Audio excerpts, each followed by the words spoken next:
In a quiet village, surrounded by lush hills and winding rivers, there lived a humble farmer named Eli. He was known throughout the land not for his wealth or strength, but for his unwavering faith in God. Every morning, before the sun cast its golden glow on the earth, Eli would kneel beside his wooden bed, fold his hands and whisper, "Lord, I don't always understand your ways, but I trust your timing. Teach me patience and let me be faithful, even when nothing makes sense." One spring morning, Eli visited the town market and met a wandering stranger who wore a robe of deep blue and carried a small leather pouch. The stranger stopped at Eli's stall and said, "You have an honest face, friend. May I give you something rare?" Without waiting for a reply, he reached into the pouch and handed Eli a single seed. It was unlike any seed he had ever seen. Smooth, black as midnight, and unusually heavy. "This is a divine seed," the stranger said, his voice low and mysterious. "Plant it, water it, wait. When it grows, it will change your life forever." Eli blinked in surprise. "What kind of plant will it become?" The stranger only smiled. "In time, you'll see." Then he walked away, vanishing into the crowd. Intrigued, Eli returned home and prepared the best corner of his land for the seed. He dug deep, filled the soil with compost, watered it gently, and placed a small wooden sign that read, "God's Seed." Each day, Eli came to the spot and watered the ground. He watched, waited, and prayed. A week passed, then a month, then two. But nothing grew. No sprout, no leaf, not even a crack in the soil. His neighbors began to notice. They chuckled as they passed his farm. "Still talking to that patch of dirt, Eli," one man mocked. "Maybe you planted a stone," another laughed. Eli would only smile and reply, "I trust the God who gave me the seed." But inside, doubt began to creep in. On many evenings, he sat under the stars, whispering, "Lord, did I hear you right? Was this seed really from you? Why hasn't it grown?" Still, he didn't stop tending the soil. Spring turned to summer, then autumn, then winter. A full year passed. Eli planted other crops around the divine seed, and they grew normally: beans, tomatoes, maize. He harvested and sold them, but his eyes always drifted back to the quiet patch where the strange seed remained buried. Another year passed, then another. The ground stayed unchanged. Friends urged him to dig it up and try something else.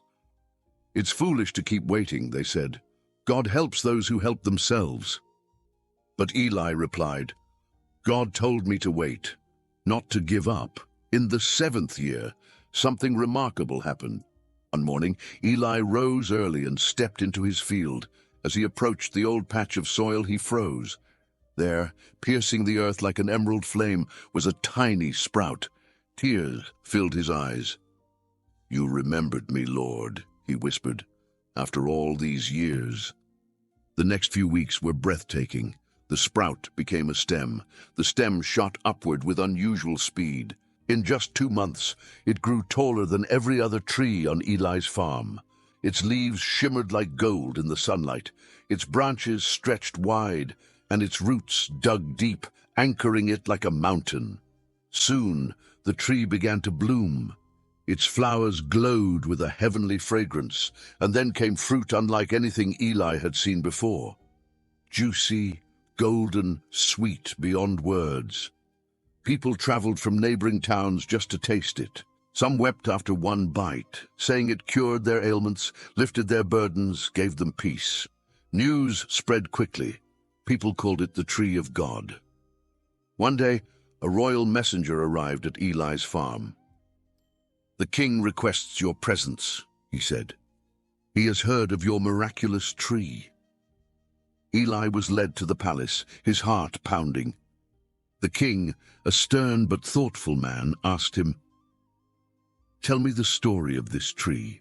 And Eli told him everything, from the stranger at the market to the years of silence, the mockery, the doubt, and finally the moment the seed broke through.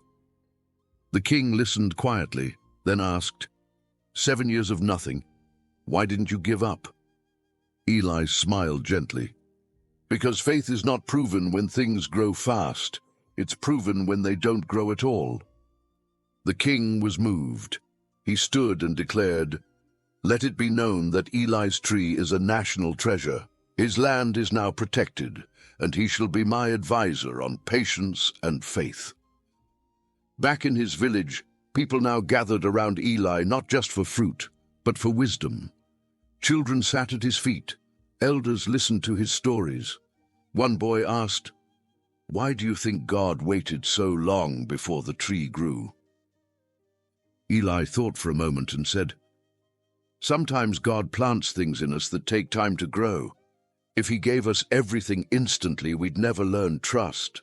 But when you water the soil for years with no sign of reward and still keep believing, your faith grows deeper than the roots of any tree. Another woman asked, do you think God forgot you during those 7 years? Eli shook his head. No. In fact, I believe he was closest to me then. When nothing grows, God teaches us to hear his voice more clearly.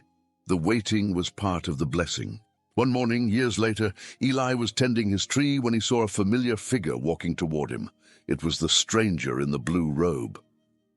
You came back, Eli whispered. The stranger nodded, his eyes kind and wise. I came to see the harvest. Eli smiled. It's even more than I imagined. The stranger knelt beside the tree and said, this seed, it was never meant to grow fast. It was meant to grow strong, and it needed someone patient enough to wait. He looked into Eli's eyes and added, many people pray for fruit. Few are willing to water dry soil for years. You were faithful, and because of that, others now taste God's goodness. Then, without another word, he turned and walked away. This time Eli didn't chase after him. He knew now that the stranger was no ordinary man. He had been sent by heaven. Friend, maybe you're like Eli. Maybe you've planted something, a dream, a prayer, a hope, and nothing seems to be growing. You water it with faith. You pray. You wait. But the soil stays silent. People may laugh. Doubt may knock on your door. But let this story remind you, some seeds take longer because they're destined for greatness. Though it tarry, wait for it, because it will surely come. It will not delay. Habakkuk 2, verse 3. The silence is not the absence of God. It is the preparation of something greater than you can imagine. Don't dig up what God told you to plant. Don't give up on what God whispered in your spirit. Every seed in his hands has a purpose. And when it finally grows, it will be worth every tear, every prayer, every year of waiting. So keep watering, keep believing. Your seed will grow. Maybe not today, maybe not tomorrow, but when it does, it will bless nations. Take a moment and whisper this prayer. Lord, I trust you, even when I don't see results. Strengthen my faith. Help me to keep watering what you told me to plant. I believe the harvest is coming in your perfect time. Amen. Subscribe for more inspirational Christian stories that strengthen your walk with God. Don't forget to like, comment, and share if this story touched your heart.